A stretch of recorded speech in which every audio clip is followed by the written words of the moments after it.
I feel like if you are pushing the issue of making sure the media identifies the proper pronoun, you should also at least know the names of the victims, at least 50% of the victims.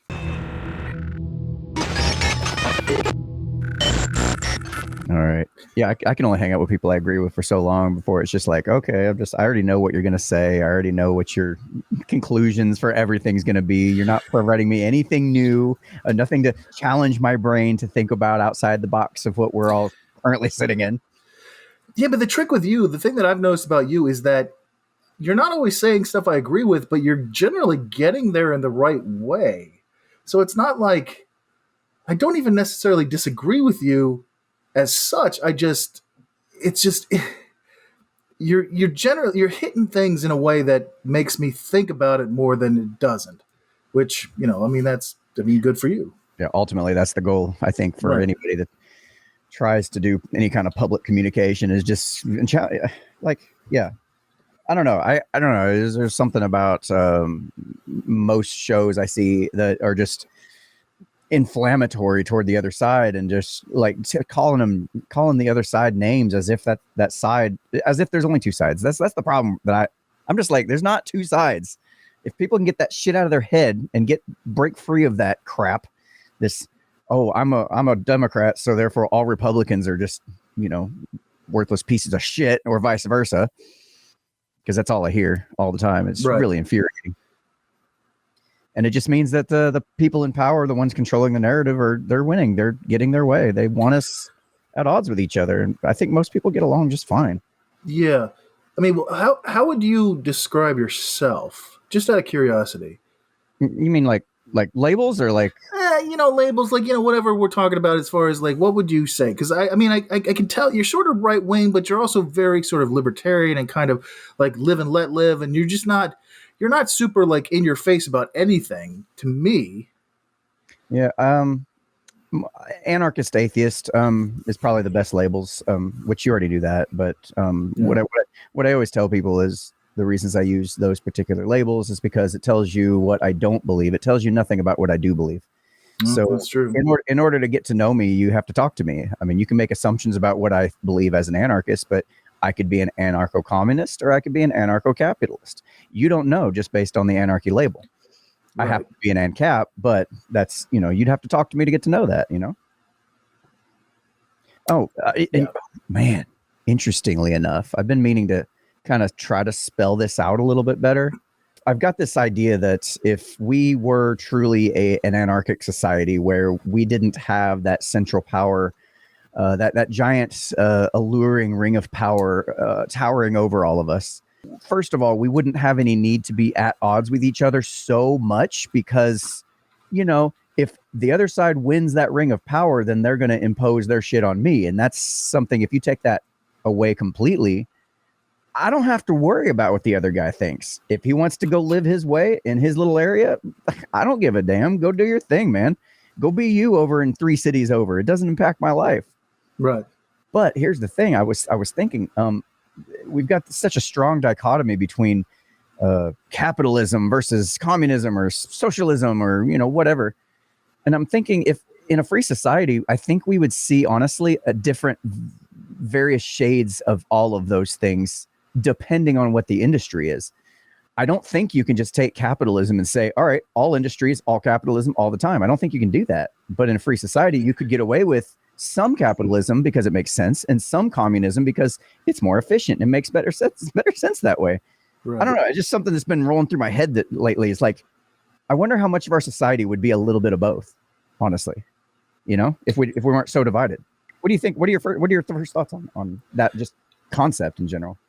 Immediately, my first thought is that we are divided because we want to be divided. Like a lot of this stuff is like, part of my issue with a lot of this is that it's not even about doing the best for somebody else. It's about being right, and being right isn't necessarily. It's not helpful because you can be you can sit there and argue somebody down until they're like fine you're right and then go away, but you're not gonna solve the problem.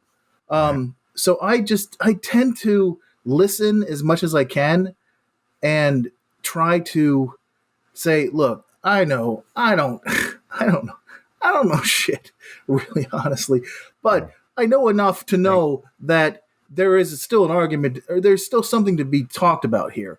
And as long as we can keep talking about it, that's fine. But if somebody has to be right, then you end up with nothing in the end, except one person who feels smug or Just based on what you said, I'm thinking that I feel like it's important to draw a distinction between want to be right and need to be right, because you feel like oh your yeah, life depends on it. Like if I'm okay, the big issue here lately has been the trans issue for sure. I mean, you can agree with that. It's been a huge, major like explosion point from both sides. sure, Um, I'm imagining, okay, I'm trans and I'm hearing that these laws are passing and I'm thinking, oh God, my life, I my life literally depends on which direction these laws go. That's terrifying. And that then becomes me needing to be right out of necessity versus maybe instead of a law that I'm worried about, maybe it's just like I got to kind of have the buy-in of my local community about my ways or my personality or my gender or whatever. I It becomes a lot. The stakes are not nearly as high. The stakes drop considerably, and you can start to enter into more of that realm of want to be right versus need to be right. Right? You get what I'm saying? I do.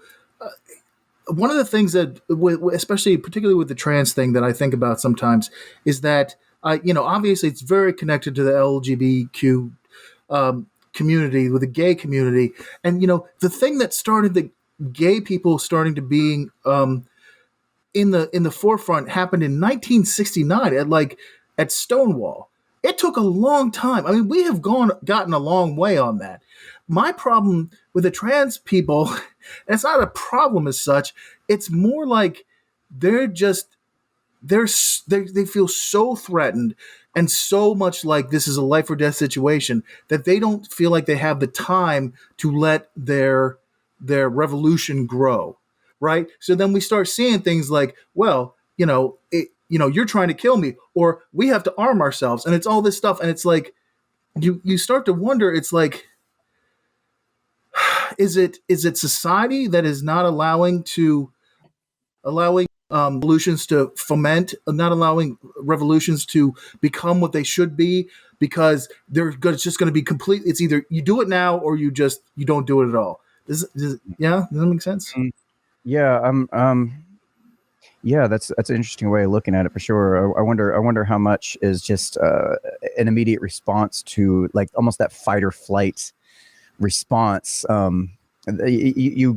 You come up in a time where everything is you're constantly being fire hosed in the face with media Right. narratives that make things look like way bigger than they really are. I mean, how Right. many of the issues that you've heard about on the news a week later we're like, who? What issue? Oh yeah, I forgot about that. Like it really didn't turn out to be as big of a deal as maybe we thought it was at the time. And even when you go out and go out in your own community, it's like, okay, this isn't really that big of an issue. I mean, I don't know. There's just this huge divide between what reality is and what the media and those in power want us to believe it is. And I think that elicits a lot more of that fight or flight response where people are Right. like literally too terrified to think. I mean, we all know scientifically, like when you're in that fear response mode, you're not thinking. Like your critical thinking centers shut down. Like this has been scientifically proven. They shut down. You're not thinking. And when I go to these protests and whatnot, and I try to interact with people the way you and I are interacting here, there's no conversation going to be had. It's just you. It's just this person screaming at you in your face and basically reading their billboard to you over and over and over again until you like back down. Like what the hell? I don't understand it. I mean, I do understand it, but I don't think we're going to move anywhere forward if this is the kind of response we're being forced into having, I guess, if that makes. Yeah. Mm. So my question then, I guess, would be like, what do you think the mainstream narrative is, and what do you think the narrative is that's well, the question is what is okay? What do you think the mainstream narrative involving trans people is? Well, it depends on if you're talking from the left or the right. But that's what I'm saying. It's like, what is the mainstream then? Right. Well, you got mainstream right wing, and you got mainstream left wing. I can't think of any of them that's just like middle of the road. Like, we're just giving you the news. Like, that's just not a thing anymore in 2023. Right. But in general, the narrative from the right wing perspective is that, oh, these trans people are trying to groom your children, and they're all trying to sexualize them, and all of them are trying to use your bathrooms and sneak in and molest your little girls. And it's this protect your children fear thing that, while it may have some, yes, you can find examples of any kind of point you want to make. We know this. But is it really to the level that it's something we need to worry about, like from a major systematic stand, like from the federal government response? Do we need that much attention to this? Is it that big of a deal? I instinctively, I don't think so. I think, yes, you're going to find some trans people doing inappropriate things in front of children. I've seen the videos, and it made me say the other day, I'd be willing to bet that there is more inappropriate content on Republicans waiting to dunk on Democrats than there are on Democrats' phones, like, just because they've saved all these videos. And good Lord, what's that make you look like? On the other hand, you have the left-wing narrative around trans, is that, oh, they're passing all these laws that's going to make it illegal for me to be who I am. And I understand that perspective. It's wrong. It's inaccurate, but I totally understand where they're coming from.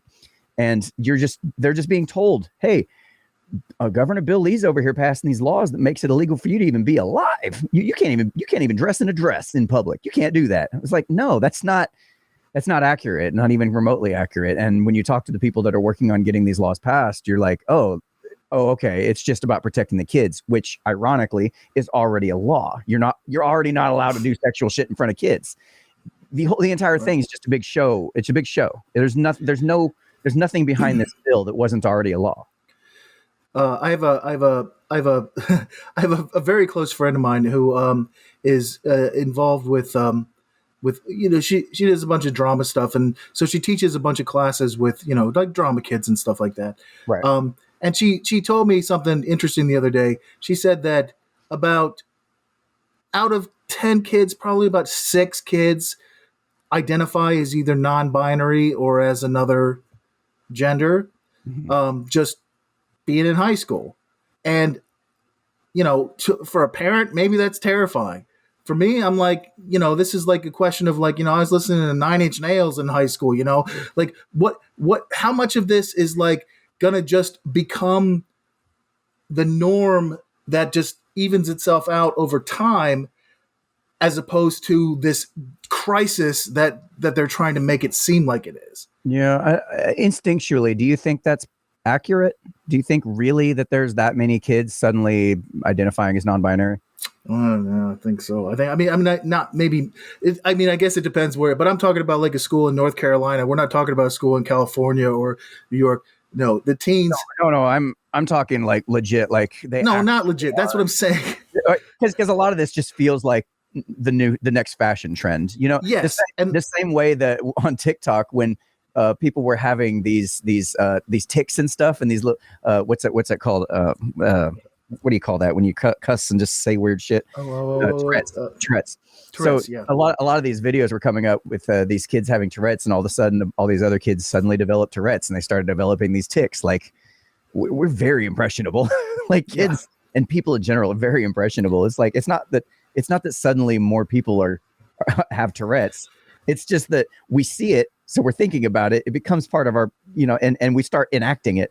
And I think there's a lot of that to be said about the trans community as well. Honestly, I'm not trying to disparage anybody that really is trans. If you are, great. I mean, whatever. But I wonder how many. I don't even know how you test it. Like how many people are out there just going like, oh, this is the latest fashion trend. I think it's cool to be trans. I'm going to be trans too. Like, oh, I feel like maybe I'm trans. Yeah. Well, I mean, I understand that part of it, and that's kind of what I'm saying. It's that. It's a thing that's so far out there right now that a lot of people are experimenting with it, and it's scaring people on the right, conservative people, just like they were scared of Dungeons and Dragons and all that stuff. I mean, it's just another thing that people get freaked out about. And eventually, time will tell whether or not, this small percentage of the population will just get to be who they are. And it's not really going to matter that much. I mean, ultimately, we just have to wait out and let these kids grow up Yeah. and be in charge. And it's not going to be a big deal anymore. You'll see. I think you'll see the pendulum swing back in the other direction, and people start to go, "Oh, okay, that's not as crazy and luxurious a lifestyle as I thought it was." Like, it's not. I don't know. Like back in high school, I used to wear like real gothic clothing. I had like spiky hair and long bangs, and I had the eyeliner. All the good stuff. I had a dog collar on and everything. I was like rocking the goth look all the way. But I grow up and I change my style. I mean, I'm still into the style, but it just doesn't make sense for my day-to-day living and whatnot. It's just not, I just don't need it. I don't know. It's just something you grow out of. It's maybe a phase. And I don't mean to make it sound like I'm disparaging or saying that being trans is a phase. That's not, and I know somebody's going to take that audio and be like, this dude thinks being trans. No. But what I do think is there's a lot of people that really aren't into that. And because it's fashionable right now to be trans, all of a sudden everybody wants to try it, But what I'm saying is that the young people, the people that are growing up, are going to look at it right now. Yeah. Look at these things right now, and as they get older, and as the older people die off who have a problem with it, we're just going to move in the same direction we always move, which is probably more progressive and more, understanding of like different lifestyles and stuff like that. Because the people who grow up, look, I don't know a single teenager who gives a shit about race or gives a shit about not gender or even about like being gay or anything like that. It doesn't even register on them anymore. So ultimately, we just have to let the world play out. They're not going to make these people go away. That's the thing. There's no way to make it go away. I agree with you. I think we're just going to move and it's going to become more normalized and whatever. Which I don't care as long as you ain't doing nothing to the kids and you ain't harming nobody. If you want to whack off your willy, I don't care. If you want to literally hack off your willy, I don't care. That's on you. Do it as an adult. Do it as once you reach the age of majority, and preferably maybe wait until you're fully developed cognitively, mid-20s, before you really really make that decision, because that's when I think most people finally wake up and they've reached full adulthood about mid-20s or so. But again, I'm not going to be one to press laws to say one way or another, because, as an anarchist, that's not a solution for me. Right. A solution for me is, just leave the folks alone, let them do their thing. What do I give a shit? If you have a problem with the two bathroom thing, make them all unisex. I don't care. Like, I don't know. I don't know what the solution is. I don't have all the answers, but the biggest issue, I think, the biggest difference between what's going on now versus what was going on during when the satanic panic, for example, was going on, is you have a lot more social media influence on these kids, and they're a lot more emboldened, which is fine. But you also get a lot more of that fear response. The oh my God, my entire world's going to end, because they're not old enough to know this is just a time in your history, man. We've been through much worse as a human race. We've been through much, much worse, and we've gotten through it on the other side just fine. Your world's not ending. You're going to be okay. But when you're constantly being told, hey, global warming, the world's going to end in like 10 years, like, dude, that's terrifying to somebody that isn't able to think down the tunnel of time yet, because their prefrontal cortex is not fully developed yet. And I understand it. It's another argument for why I don't feel like you should be allowed to vote even. I don't agree with voting, period. But if you're going to vote, you shouldn't be able to vote until your prefrontal cortex is fully developed. Mid-20s. No voting until mid-20s. But you've got other people, like I said, moving to the 16-year-olds now, trying to move to the 16-year-olds. I don't know a damn 16-year-old in the world that, regardless of what sex, gender, race you identify with, you are not ready to vote on major issues. I'm sorry. There's no way. I was an idiot at 16. There's no way. I should anywhere near a voting booth from 18 to 24. No way, shape, or form. So back to what I was thinking about. this is probably something that's been put forth many times before, but most of the issues that we deal with nowadays is because we see so much of it all the time. We've got 24-hour news cycles. We've got internet all the time. It used to be when I was growing up, you'd come home and eat dinner, and then maybe you'd sit and watch the news at 6 o'clock, and you get maybe 10 minutes of like national news. But now you've just got this constant influx of information all the time. And so we're really just, it's like we're fighting battle that has always been there, but suddenly we're like all on the front line where we didn't used to be. We're fighting we feel like we're fighting all of the battles all at once because we're being shown all of the battles all at once. And we were not designed to deal with the problems of 7 billion plus people. Right. It's just not possible. Man, I don't remember if I've told you this, or maybe I don't know if you've heard this on a previous episode or not.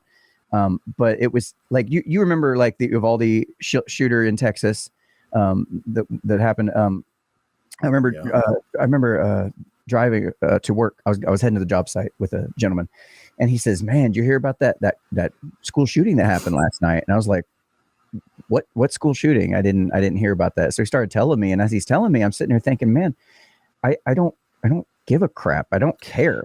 And it's not because I've been desensitized to it. I thought about this at great length, and it's not because I'm desensitized to it. It was one of those moments I caught myself thinking that thought and wondering what the hell was that? That doesn't jive with me. Why am I thinking I don't care? And I started thinking about it, and the more I process this, the more I'm realizing, oh, it's not necessarily that I'm an insensitive prick that doesn't give a shit about students and children that got shot at a school. It's the fact that they're so far away that I'm never going to meet these people. I'm never going to see these people. It's the fact that I have only so much a capacity to mentally process issues in my world. And I made it a point from that day forward, and it's been great to just decide the farther away it is for me, the less I need to give a shit about it. I need to worry about the closest to me first and then work my way out from there. Otherwise, you get overwhelmed with the problems of 7 billion people. And you can't, people are not designed to deal with that. There was a part of me that, because we had sort of discussed about maybe what we would talk about during this time. And then I was thinking about what I really wanted to talk about. And I was debating whether or not to just come in and say, Dan, we got stuff we want to talk about, but I have this idea that I want to discuss with you. And I think it's something that's really kind of becoming like and it describes exactly what you're saying. And it's like outrage fatigue. Or I love that. Or like it. I used to work for the National Science Foundation, and I would do these videos for them all the time. And what I found really fascinating was this one video I did where they would talk about if a guy who lives next door to you gets shot in a burglary, that is an outrage. If 4 million people in Somalia get killed in a genocide, that's a statistic.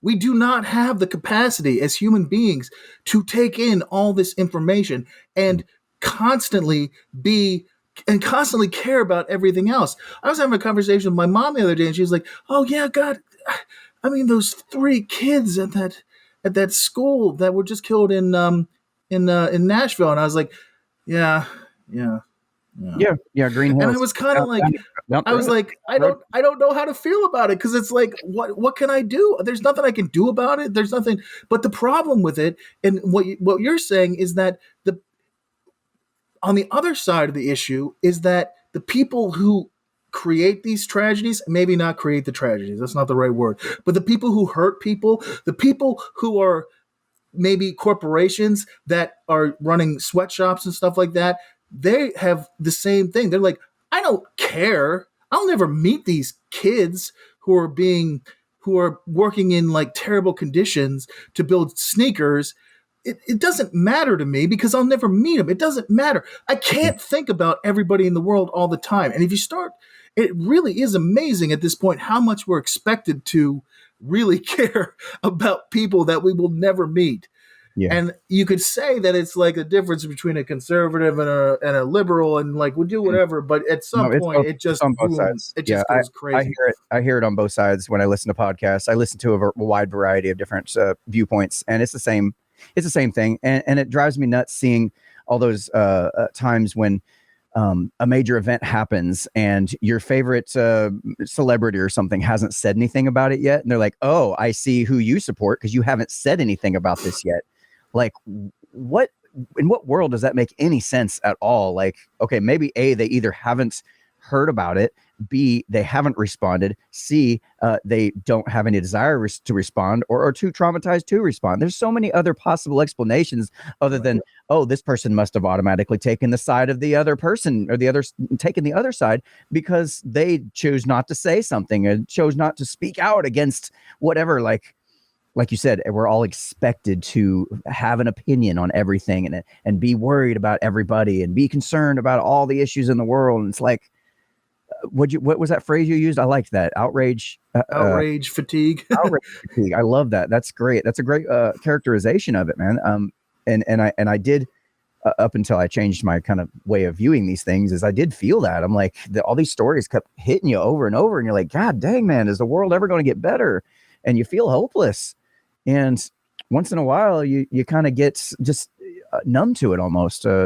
Again, like I said, I wasn't responding that way because I was numb to it. I was responding that way because it was just like this weird offhanded thought that just entered my mind. And like if I say that out loud, you could very well and reasonably so call me a jackass for being an insensitive prick. I'm like, I don't know what to do with that. I can't possibly worry about those kids. Now, these kids that got shot down here in Nashville, even there is such it's an hour away from me. It's still pretty good distance from me. It's not my local community. I still don't know. I think I know like one person in that area that doesn't even have kids. Like, I don't know. There's no connection for me there at all. But just down the road, you'll see this in my Facebook feed. The Reedville Mill just down the road from me got completely wiped out by the recent tornado. Now that I care about, that I have something to say about, that I have an opinion on. Not that I can do anything about it. I mean, it's an indiscriminate tornado, but you get the point. It's like I started thinking about all of the touch points I had with that specific area, and I'm like, I came up with 10 to 12 just in that area, and there's like nothing there. There's a mill, a couple stores, and a few houses, and a lumber mill. Like there's barely anything there. A post office, but I've had so many touch points in that area that it was just it was like that. It makes sense to worry about that, because now it's affecting my neighbors. These are people that I interact with from time to time. Like literally, that makes sense to be top of mind and worry about that. But I don't know.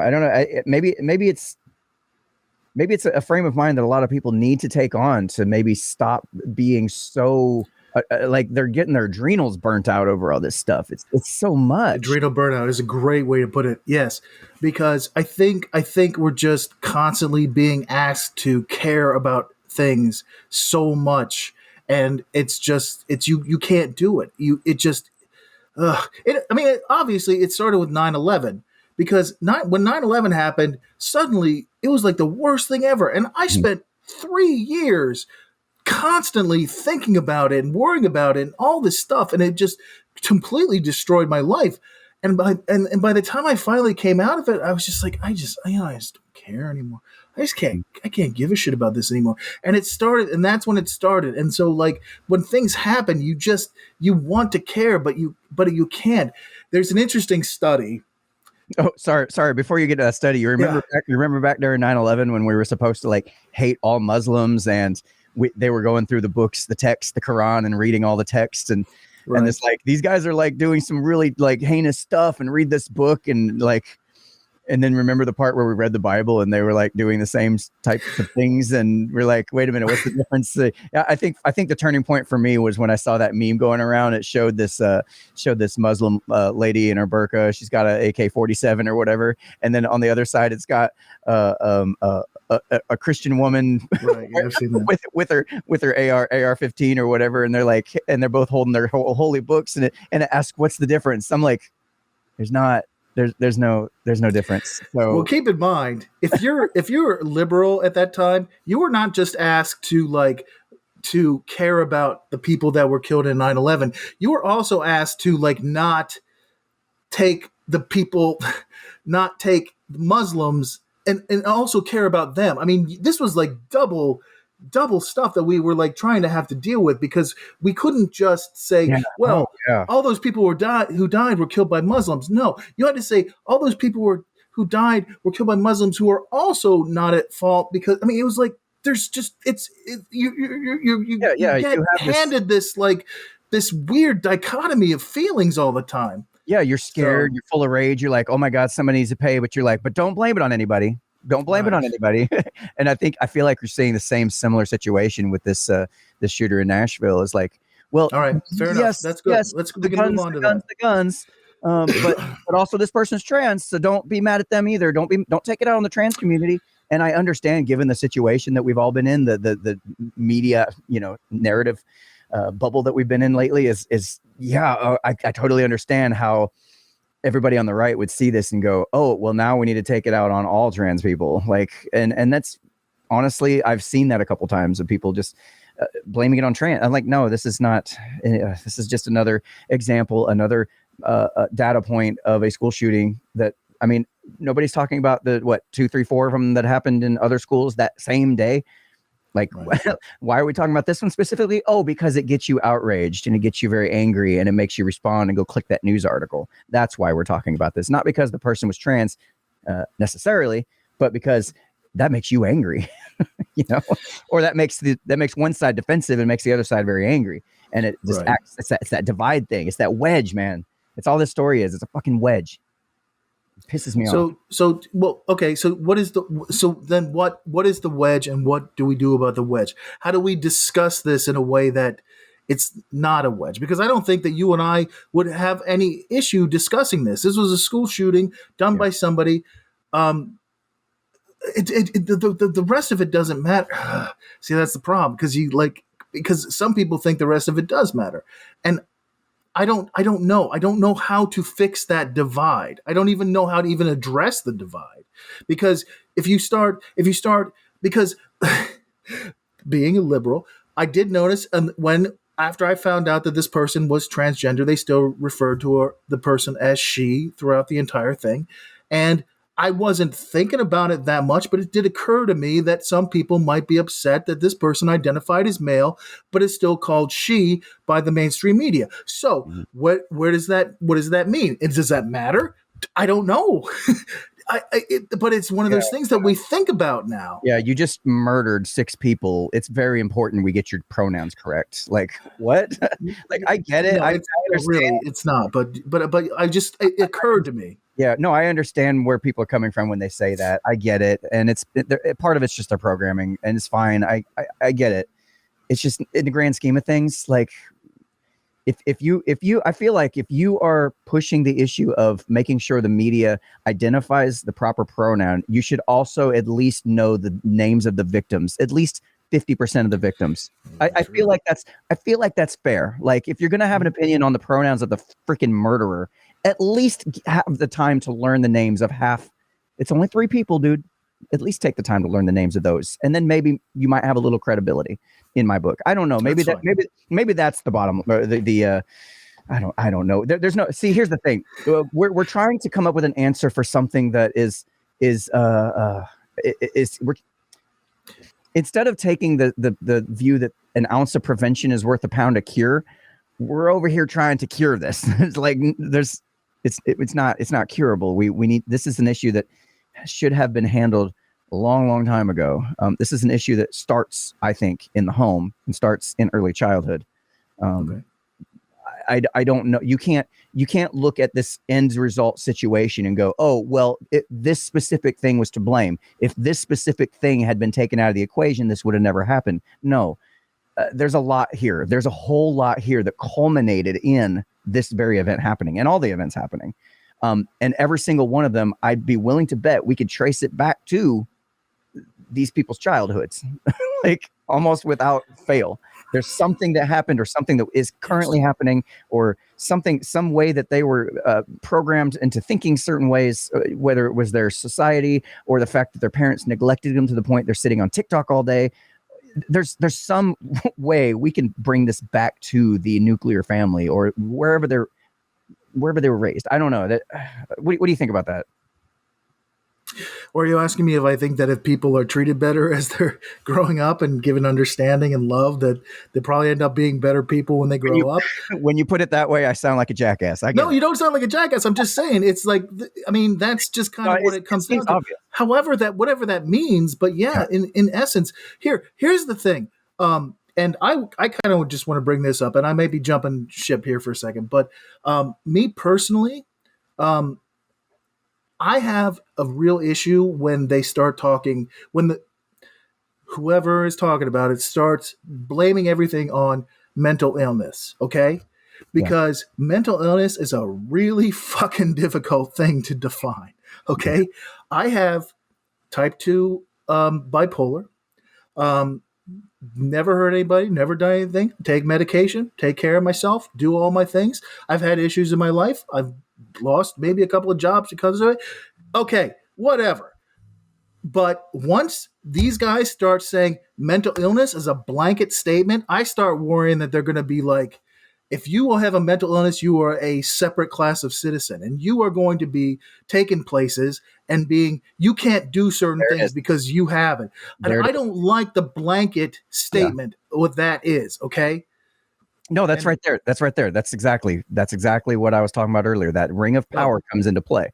That ring of power called government comes into play because what you're thinking, you're already spelling this out down the road. You're already thinking, well, if we accept that it is mental illness, then we may end up seeing a government solution to cure that mental illness, aka those mental asylums that were so freaking terrible back, decades ago, right?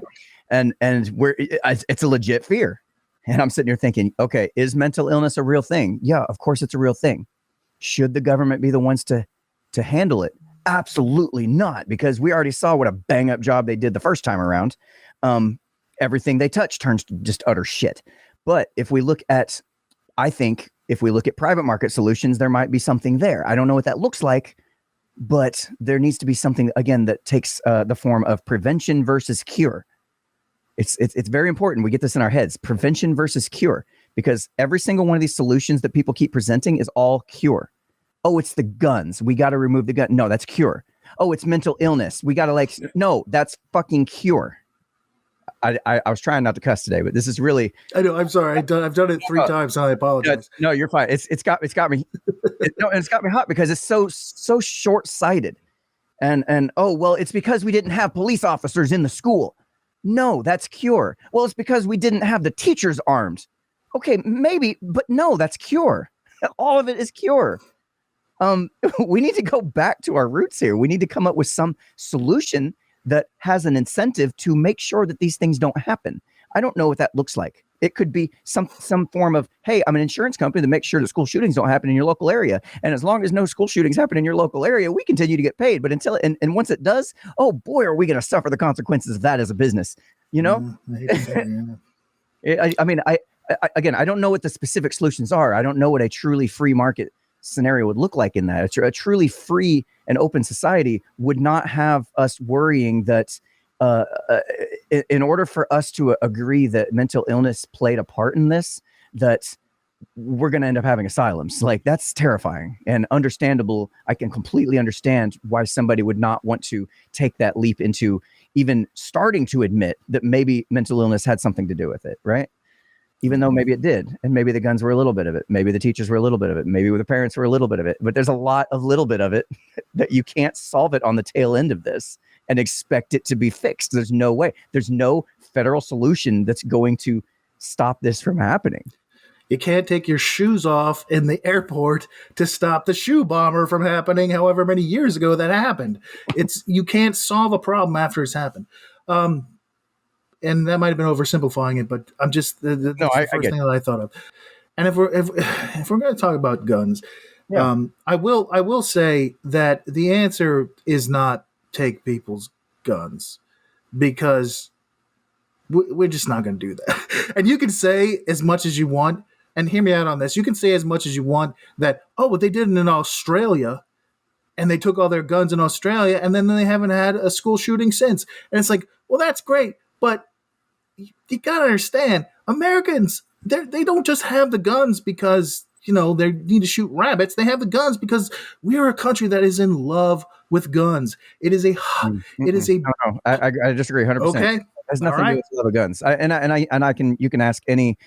I can go ask any one of my Republican friends. It has nothing to do with love of guns. It's not. It has to do with a fundamental right to protect oneself and at all times. Yes, but you can say that, but that doesn't necessarily make it true. No, just like it doesn't necessarily make it true what I just said, but that's. I don't like to go around automatically assuming people are lying to me when they say this, and I think I think it's honest to goodness. That's what it is, and that's what people tell me. I don't have any reason to think that they would lie to me about that. I don't know that a lie of "I love guns" would come out in the form of, okay, well, this is to protect ourselves from tyranny, and absolutely, I get it. I totally get it. And I'm a bit of a Second Amendment absolutist insofar as there's nothing in the Constitution that says shall not be infringed, plain and simple. If you want to own a bazooka, I don't give a shit. You want a shoulder mounted rocket launcher, I don't care. Grenades, hey, own them. Have at it. Go out in your field and have fun blowing shit up. I don't care. It's just a matter of once there's a victim, now we got a fucking problem. Now we got a problem. As long as there's no victim, what do I give a damn if you have whatever you have? I don't care. It always, for me, it boils back to if it's a victimless crime, it's not a crime. As soon as you like drugs, there's no victim in drug dealing. If you're selling me something I want and I'm giving you money, there's no victim here. But because the government's got a wild bug up their ass, they want to control everything. They think they control things. You've seen how well they've controlled the drug trade. I don't know. It's just as long if there's no victim, I don't care.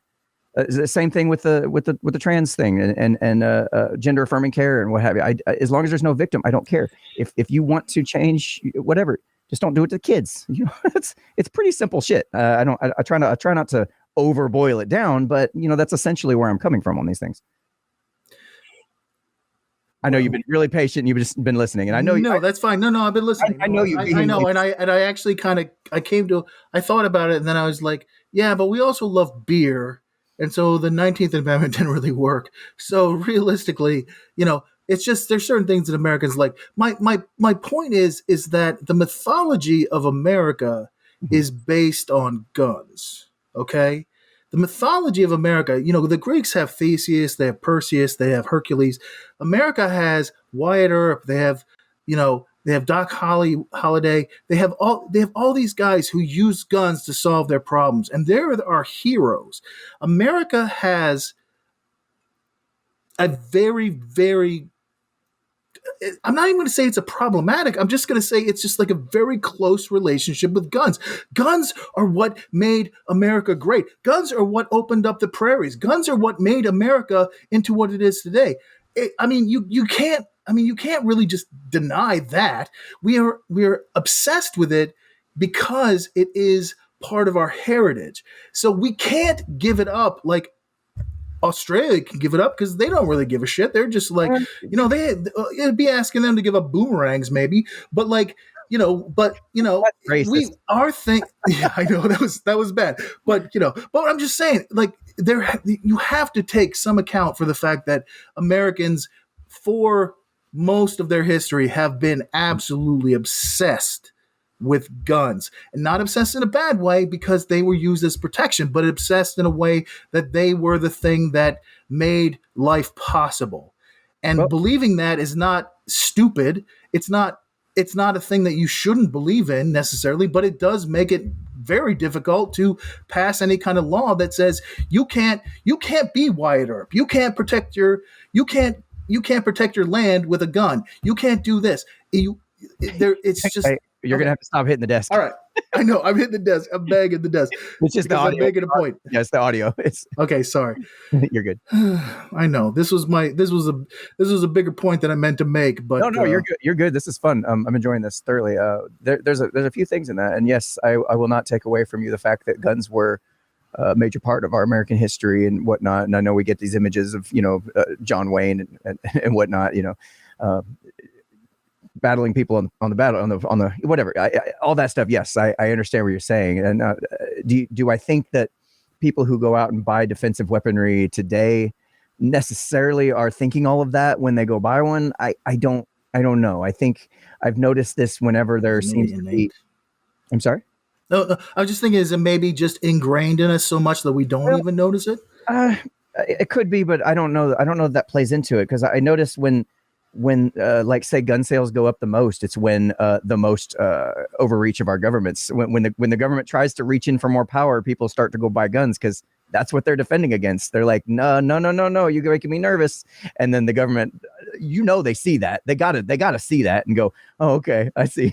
All right, we'll back off a little bit. We'll get you. We'll still get you, but they have a tendency of taking away our freedoms. They'll go 3 steps forward, and when we get pissed off, they'll go 2 steps back. But they still took a step, and it's been like that for decades.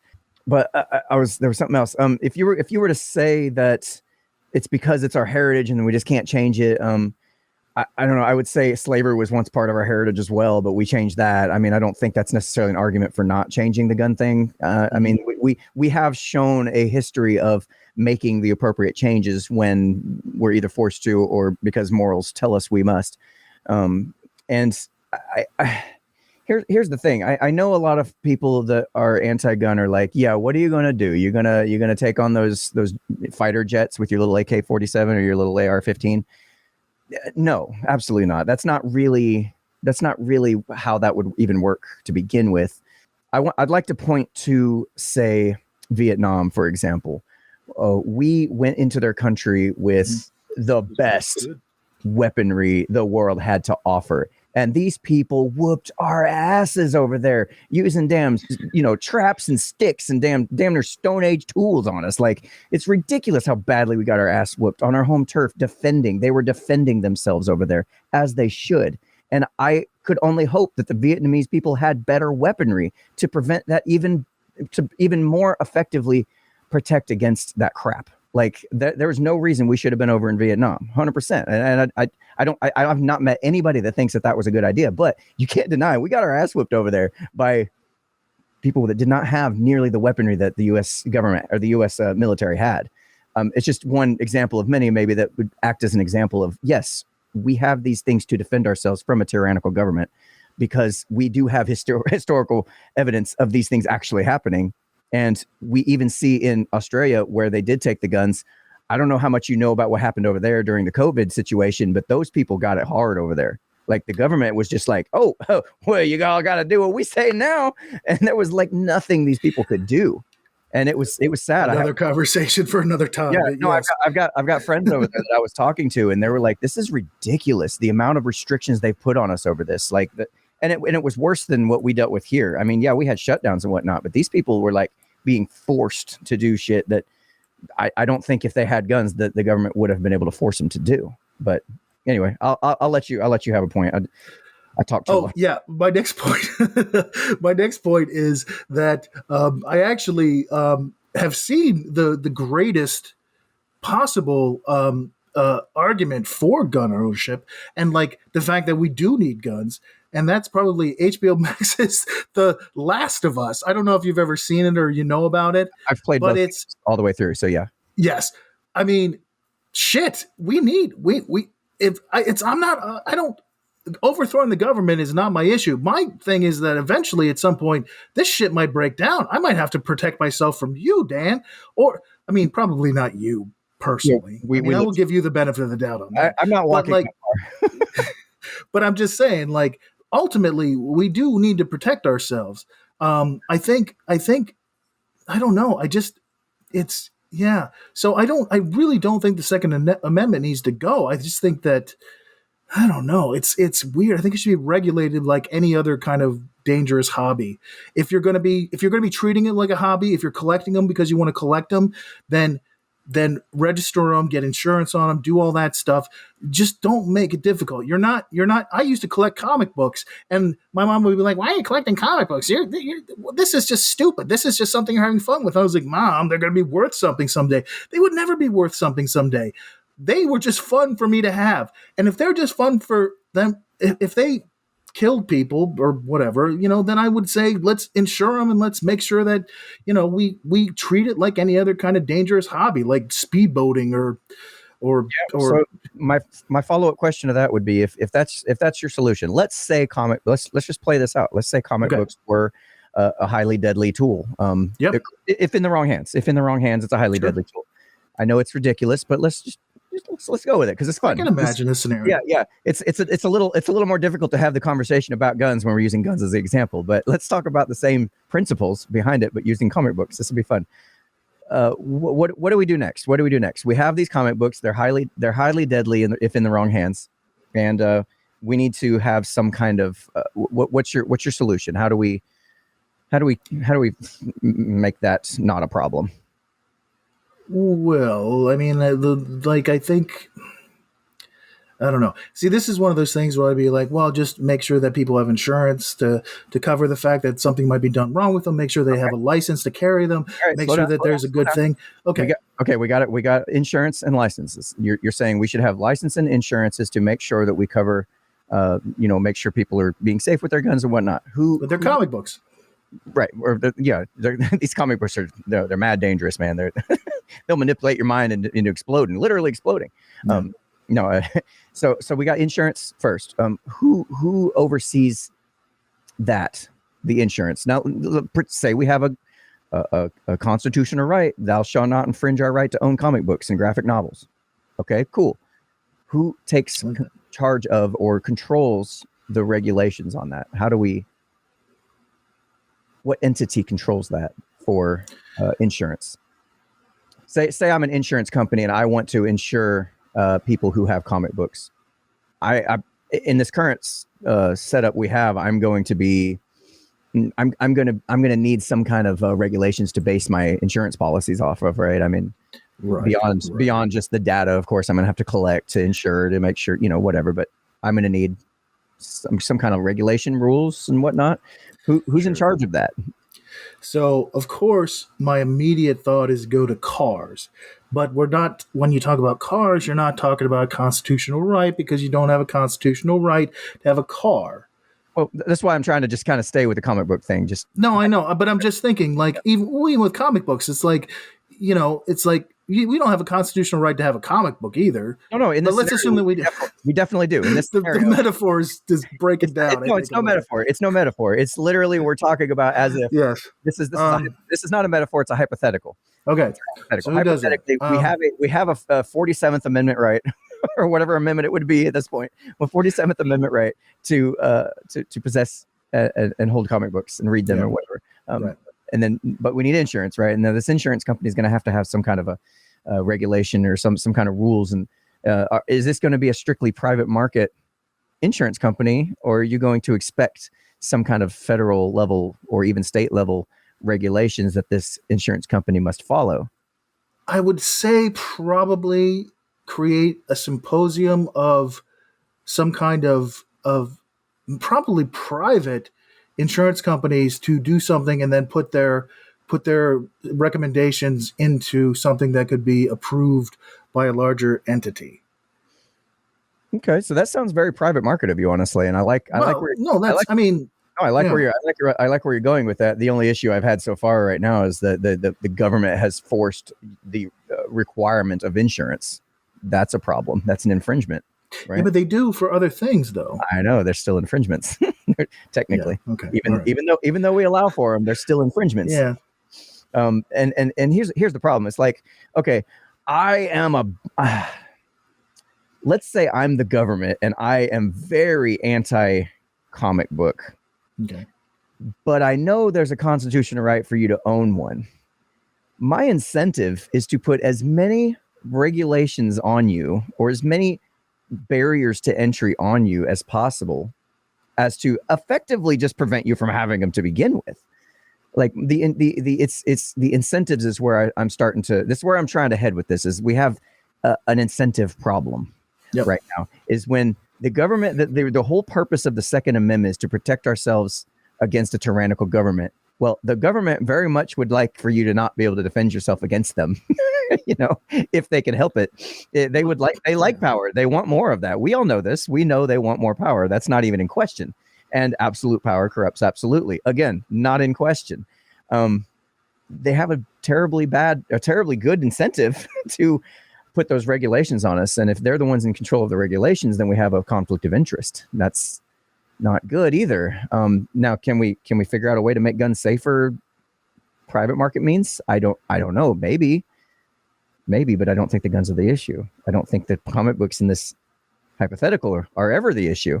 Even though some people do get a hold of them and go out and start murdering people with their comic books. You know, I don't know if they're taking the characters out and throwing them at people or whatever. Maybe I don't know. Maybe the paper is explosive when you wrinkle it up and throw it like a damn, you know, linseed soaked rag, you know, whatever. But it's just when you start thinking about that's what I'm trying to encourage people to do is think about the incentives, like who is incentivized to do what in this equation. And once you start looking at that, you're like, oh God, we've got so many issues here. This is not going to work. This is not even designed to work. not in our favor, but. Okay. So sort of what I'm getting from this is that this is a very, very thorny problem. And obviously you and I aren't going to like solve it right now, even using the very clever comic book metaphor. But the fact is that hypothetical people, yes, hypothetical. Thank you. But people are upset. They want answers. They want to see something be the answer. And there are a lot of people out there, look, that understand the social contract as being a social contract. It's not somebody trying to fuck somebody else over. It's a social contract that I do things like pay my taxes and I live within the laws and I do that and I expect the government to do things for me. Yeah. And a lot of people truly do believe that the government will act in our best interest if we vote the right people. If we act in the way that we're supposed to act, which is to say that I do believe in civil disobedience. I do believe in the fact that there are things that the government has done that has not been correct. But I also strongly agree in the social contract because I think that there is no nation. I mean, just look at there's like Rwanda or something that is actually a completely anarchist nation that just doesn't work. Is it not Rwanda? I just to interrupt you there. I figured you probably would. No, that entire situation, yes, I agree, is terrible for sure. But you're talking about complete, total control of the government over a society, and then suddenly collapsing from the weight of that control, and you leave an entire society of people who still have statist mindsets. Who don't understand the principles of anarchy and self-sufficiency and freedom. And you literally can't just remove a government and expect people to go, oh, well, this is much better. No, that's terrifying. You can't do that. Like, this is why I always get on board with any kind of politician that at least speaks to and hopefully takes action toward minimizing the size and scope of the government, because we're all minimizing is good. Yeah, we're all moving in the right direction at that point. Like that when I heard the beginning of Trump's first term, when he had that stack of like all these regulations, yeah, and he's like, if you want to pass another regulation, you need to get rid of whatever the number was, 27 of the other ones. Great. That is a great policy. I love it. I absolutely love it, because there's definitely at least 27, policies that you could get rid of and not even notice. There's so many, and what you said something a minute ago, and it's like people want action, and you're right. People want action, and what happens is the politicians then will try to take action, or at least put on a show as if they're taking action, and that is the thing that gets them voted in. Not that they do the right thing, but they have done what seems like from their voter base the right thing. And you can't go against your voter base. You can't lay down that. You can't give them that little bit of medicine saying, okay, so this is the situation. We're going to have to do this. I know it's going to suck for a while. No, people ain't having that. People are like, no. We voted you to do this thing, whether it goes against our interests long-term or not. If you don't do it, we're going to vote in the next guy that will. And it's like, there's no recipe for success here. That's not going to work. It's just literally not any way, shape, or form going to work. The incentives are all wrong. Right. It all boils down to the incentives, all of it. Now, keep in mind, though, just to jump back just a little bit of ways, Yeah.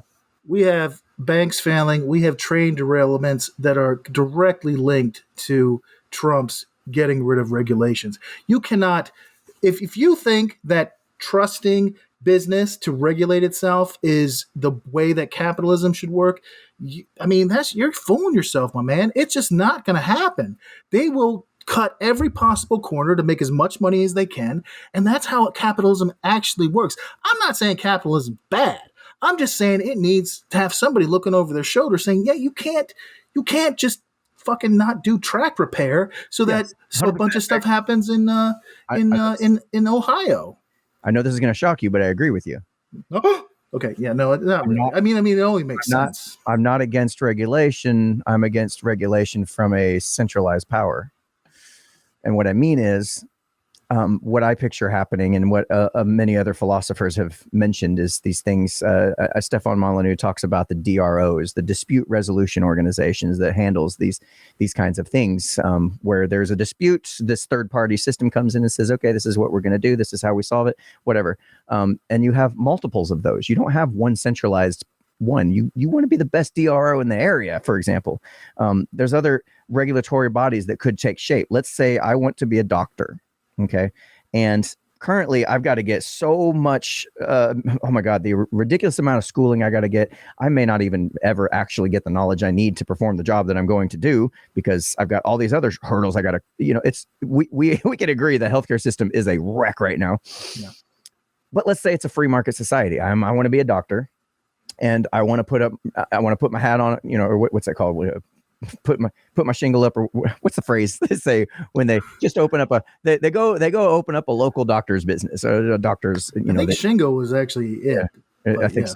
Anyway, so I want to be a doctor. I want to start my practice. I've been studying. I have gone to these schools and whatnot, and I do have some kind of accreditation or whatever. Maybe I haven't had any, practice yet, but there's going to be a place for me in, say, lower income neighborhoods. Yes, they may not be able to afford the highest care doctor, the best in the business or whatever, but they can afford a guy who's just getting started, means well, he's trying really hard. He's getting his certifications. He's, you go to his business and you see like, oh, I got this, the Better Business Bureau, for example, would be one. It'd be like that. You'd have a bunch of those, and the more of those you can stack up, and these companies come in and look at your shit and go, well, yeah, this dude's performing to this standard, and then everybody knows. I can go to that company's website. Let's say it's the BBB. I go to the BBB and look at their standards for care, and they say, okay, so this guy has got this certificate. He's covered under, BBB says, and their reputation is everything. They have a stellar reputation. I trust these guys. Jimmy down the road went to this guy 3 times. He loves him. So he starts to build a reputation in his community. He starts to build up that and he can start to demand more money. He can start to increase his client base, and he can start to expand that way. And he doesn't have to have, there never at any point needs to be a centralized power. And if he screws up, that looks bad on the company that was the BBB company that was looking at him and going, yeah, this guy's got all the boxes checked. He's good. He does all of the things right. He does it by these standards. That makes them look bad, and then they got to pay. And they take a hit to their reputation. They're like, no. As long as you're doing these things, we'll continue to let you use our official sticker on your business door or whatever. This is just kind of just playing it out what it could look like. I don't know if that's how it would. I'm just saying it's a possibility. There doesn't need to be a centralized governing force that tries to be a one-size-fits-all solution for everybody everywhere in all situations. Like, that's not a thing that's ever going to work. It doesn't make sense. It's not efficient, and it does not put the dollars where they need to be. But there is a solution. There's a solution here. There's the possible way we can look at this. And I think we were talking about the regulations that Trump pulled and the businesses not following the regulations. You're 100% right. Right now, the way our system's set up, there's no incentive for them to follow unless the government says you got to follow, because there's no structure. There's no underlying structure of businesses that are there for accountability and reputation and making sure that you follow these specific guidelines that are based on this and that, whatever. And hell, let's go a step further. Let's say I'm another company that wants to come in and compete with the BBB, checklist company, what have you. I come in and say, okay, these guys, they're good. Yeah, they're really good. But listen, we've got these studies that is backed up by this college, this university, and whatnot, and it's been double tested, blinded, and the thing that they're forcing this doctor to do is not. We can actually do better. We can do it even better, and we can do it for even cheaper. And we're gonna, whatever. You can come up with your own value proposition to compete against the BBB, and then you both want to try to compete for business. You both want to try to do the best you possibly can, because it means, because if you don't, the other guy is going to do better, and he's gonna shout from the rooftops, these guys are hacks, and here's why. And then people got to be able to make an informed decision about their healthcare, which is, I think, how it should be. I don't know. There's a lot of potential here, but you have to just break your head out of our current paradigm and start thinking about incentives, placing the incentives where they need to be so that everybody can win. Okay. I apologize for all that. No. That was great. And I love that. I love that world. I love that you're so optimistic that could exist. I have a little bit of trouble with the idea of incentives, because for every incentive that makes you do better, there's also an incentive that'll make you do worse, but be able to get more out of it. It's really hard. We're dealing with human nature here. We're not dealing with 100% theoretical constructs. 100%. I agree. So, and just to be fair, if you thought I went through all this stuff and didn't consider the human nature aspect of this, I know. That's why I didn't interrupt you, man. It's cool, man. I know you're a smart dude. This is most of the reason why I'm even on here, is because you're a smart dude. You have good ideas. You know what you're talking about. I don't even disagree with you on all that much. I wouldn't come on here if we had to start shouting at each other. If you were Tucker Carlson and I had to start fucking punching my camera as you were like mugging at no, it's totally fine. I totally get where you're coming from. I do understand it. I do agree with a lot of what you say. I'm just not sure. And I don't know figure I'd throw some stuff out there. Yeah. The problem is I don't know how we get there from here, from where we're at now to there. That's such a huge gap. I mean, it's when you spell it out that way, like when you tell most people that, they're like, oh, that actually kind of makes sense. Totally. But we're so far away from that. Like, how do you get there? I don't know. We just gotta stop blaming each other for everything. Yeah, we just gotta kind of like move forward as a species. I think if in the spirit of moving forward as a species, I think we will get there eventually. Yeah, I do. I just think we're going to be forced into it rather than do it willingly. I think the whole thing's got to collapse before people start to look for those alternative solutions. And if I can just get a few people to just maybe go, okay, let's not lobby our government to try to solve this for us. What are some other solutions? Let's take that tool out of our tool belt completely. And let's think about what are things that we could do locally to maybe impact the issue. I mean, I don't know I don't know what that looks like for you independently. But it's just a mindset shift that needs to happen for us to actually start to solve these problems. And I don't see that happening. Yeah. All I see here lately is the government and the media saying, hey, we got this problem and this is the solution that you need to back up or we're all going to die. And people are going, I don't want to die. I don't want to die. Well, yeah. No, yeah. I agree. I do not want to die as such. All right. Well, okay. Look, hey, it's getting a little late for me here, so this has been a fantastic conversation. I really enjoyed talking to you. Yeah, I love that we just started into it and neither one of us really discussed what specifically we're talking about. I think we had to warm up a little bit. It turned out good though.